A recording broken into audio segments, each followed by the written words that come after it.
Halo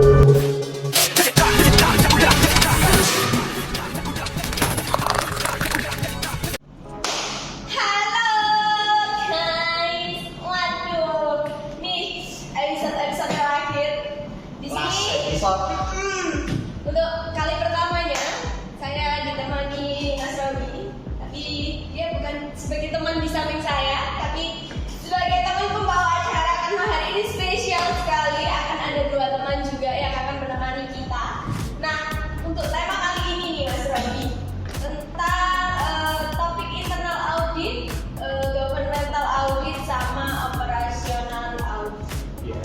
Untuk episode kali ini ada 2 materi dan juga 2 host nih. Dan Pak Nabila sebagai host pertama dan saya Diri sebagai host kedua. Kali ini memang spesial, saya ditemani oleh Mas Robi biar ngobrolnya lebih enak. Karena ketika saya berhadapan dengan 2 pemateri dengan Mas Robi, nanti saya lebih gitu. Iya. Nah, makanya saya yang ngajak Mas Robi gabung untuk kita bincang-bincang untuk mengenai kasus yang kita akan bahas di sini. Nah, seperti biasa Mas Robi, sebelum kita masuk ke kasus-kasusnya, kita panggil dulu lah materi kita. Materi pada episode terakhir ini ya. Gampang-gampang, cakep-cakep. Pakai kemeja kotak-kotak semua. Serasi ya Mas Robi. Oke, kita panggil aja Mas Robi. Ya, silakan masuk Mas Robi sama Mas. Waduh.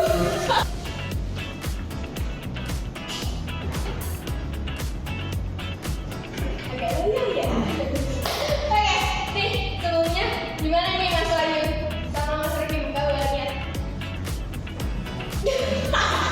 Baik, saya kira baik ya. Maksudnya baik ya. Nah, karena tema kali ini kita bakal bahas tentang topik internal audit, government audit sama operational audit. Nah, untuk selanjutnya bisa dijelaskan untuk Mas Robi kasus-kasus apa yang kita bakal bahas nih? Oke, pada episode kali ini kita akan bahas 2 kasus ya. Yang pertama adalah kasus isu audit dan kecurangan audit atau fraud auditor. Ini bisa di scroll. Pada penelitian terbaru yang dilakukan oleh Komite Ospoon, Soaring Organization of the Trade Bill Commission ataupun KOSO, kecurangan ataupun fraud dalam laporan keuangan atau misappropriation fraud oleh perusahaan-perusahaan publik di Amerika Serikat memberikan konsekuensi negatif yang signifikan kepada para investor dan juga eksekutif.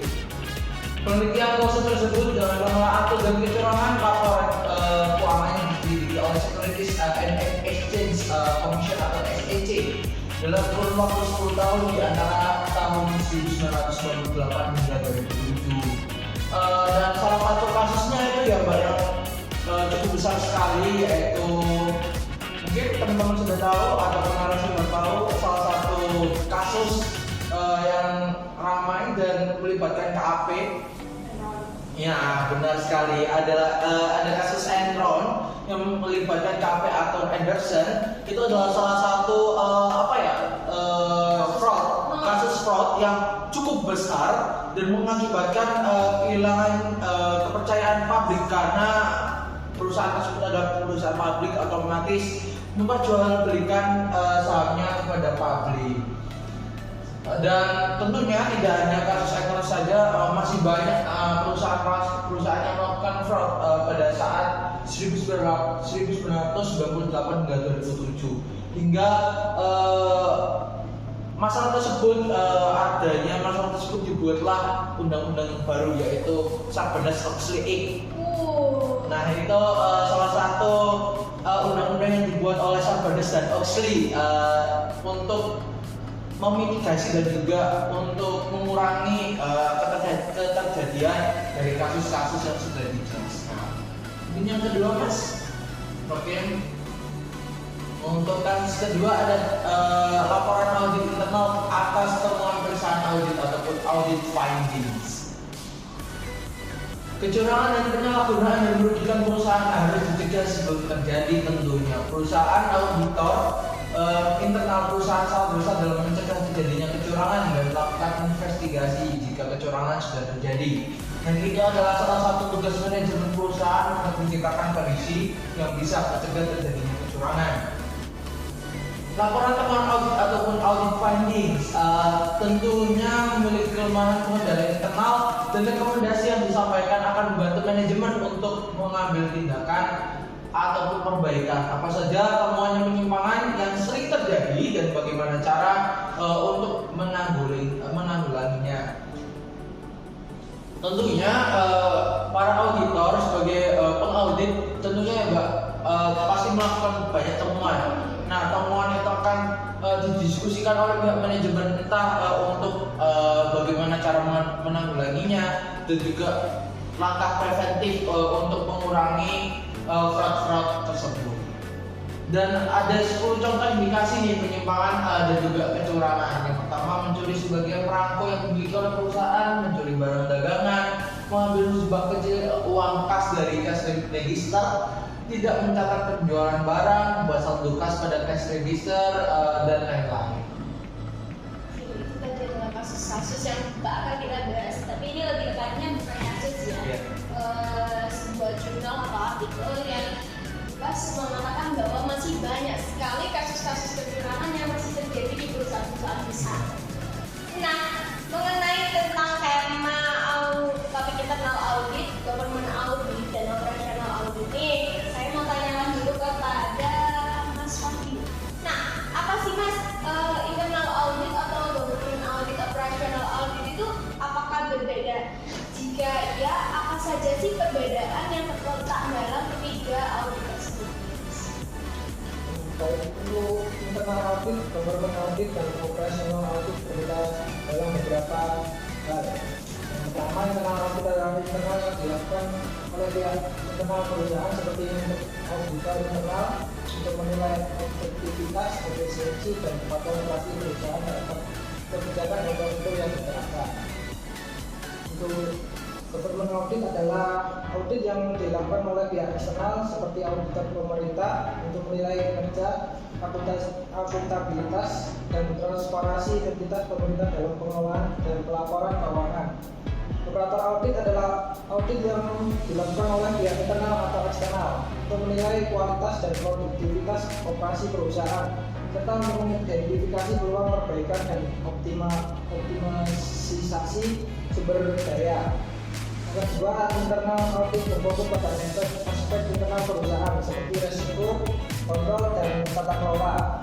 Government audit berfokus pada aspek-aspek internal, aspek-aspek eksternal perusahaan seperti kepentingan publik, target dan regulasi pemerintah, dan akuntabilitas sosial. Operational audit berfokus pada aspek-aspek operasional perusahaan seperti proses, sistem, dan output. Yang selanjutnya, internal audit menggunakan standar audit internal yang ditetapkan oleh Institute of Internal Auditor.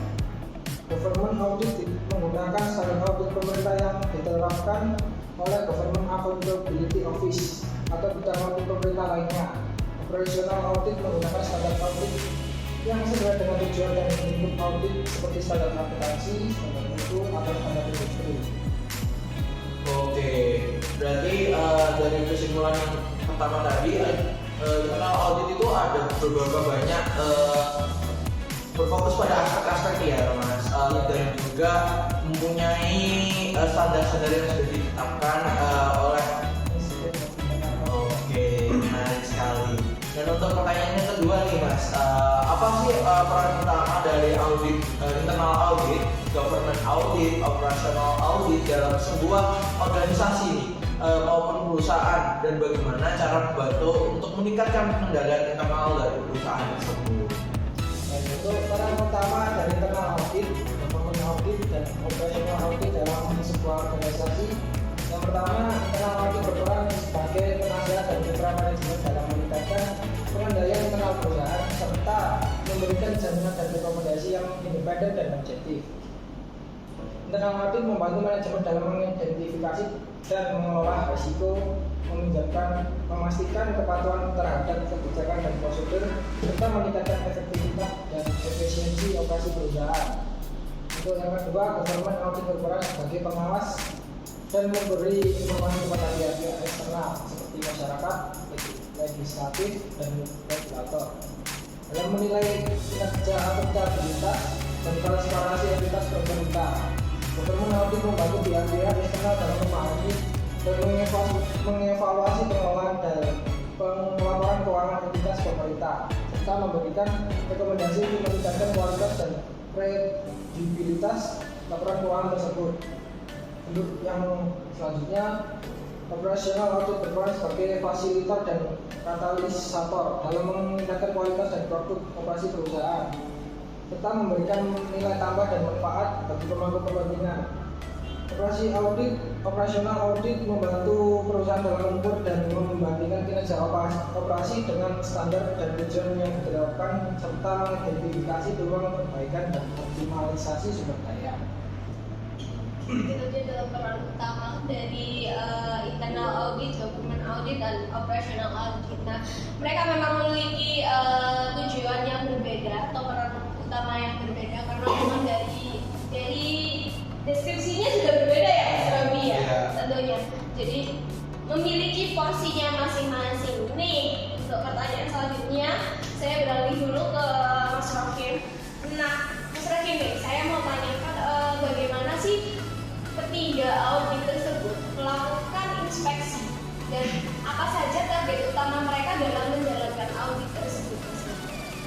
Untuk cara para ketiga audit tersebut melakukan inspeksi dan target utama mereka dalam menjalankan audit, ada beberapa cara yang kita bagi berdasarkan kategori audit.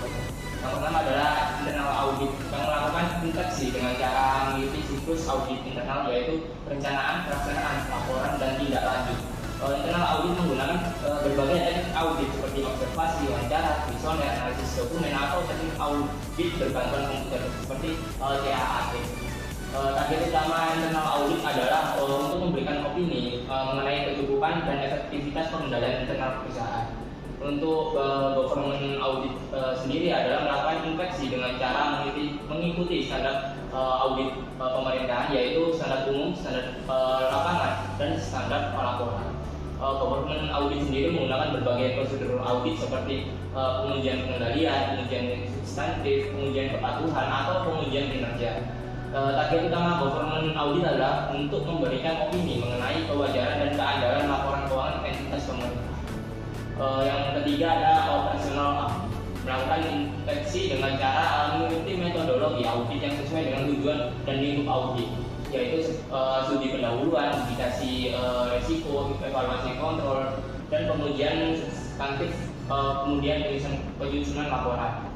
Personal audit sendiri menggunakan berbagai alat seperti diagram alir, matriks resiko, analisis varians, analisis biaya manfaat, atau benchmarking. Target utama personal audit adalah untuk memberikan rekomendasi perbaikan dan optimalisasi operasi perusahaan.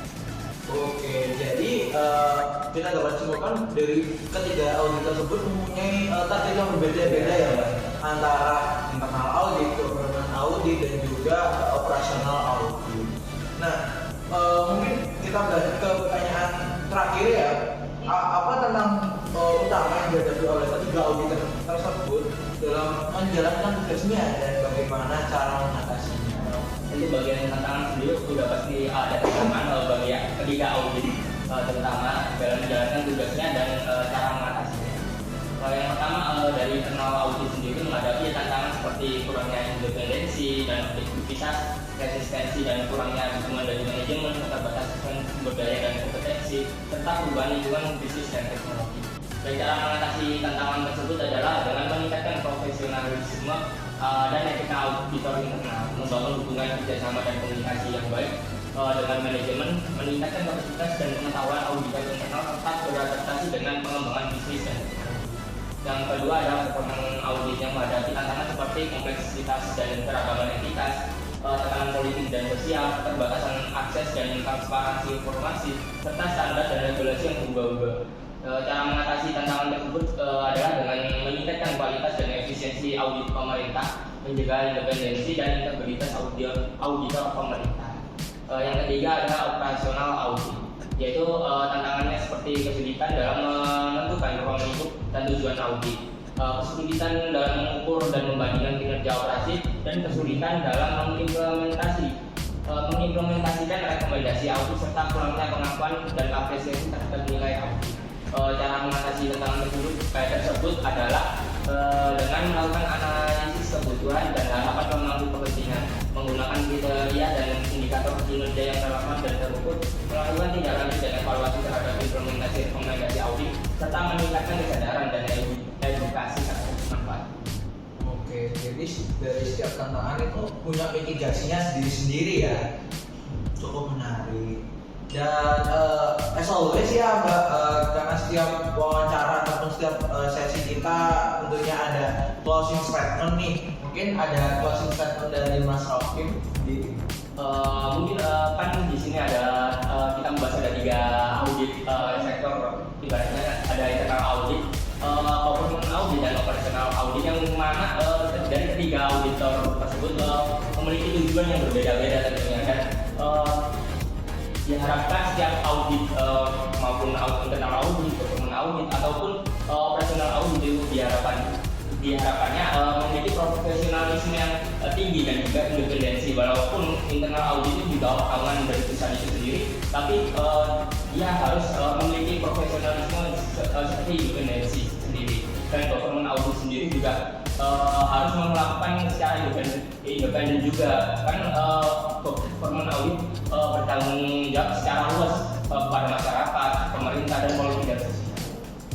Oke, tadi ada close statement. Jadi ya memang benar seharusnya para audit itu menggunakan sikap independensinya, karena sekarang juga banyak sekali kasus-kasus yang dimana ya memang sudah diaudit, tapi banyak sekali kasus-kasus korupsi, penipuan, penyalahgunaan aset yang telah mendapatkan opini wajar tanpa pengajuan. Nah, itu juga menjadi tanda tanya besar bagi para masyarakat juga. Oleh karena itu, para audit meminta bahwa dia untuk independensinya agak sedikit masih curang nih Mas Aidi, ya kan?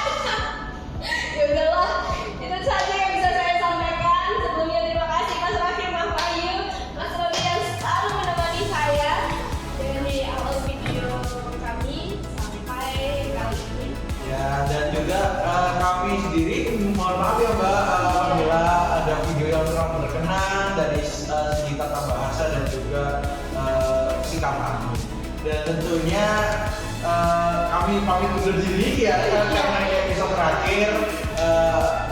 Mungkin kami harap video-video yang kami buat bisa bermanfaat bagi viewers atau subscribers dari podcast audit kelompok.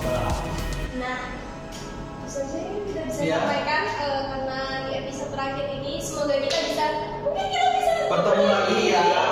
Ya, bos. mungkin semoga bisa masih panjang episodenya ya kan. Oke, itu saja yang bisa saya bahas. Kita undur diri. Terima kasih sudah like dan nungguin stay tune kami. Jadi, itu saja. Terima kasih. Terima kasih. Dadah.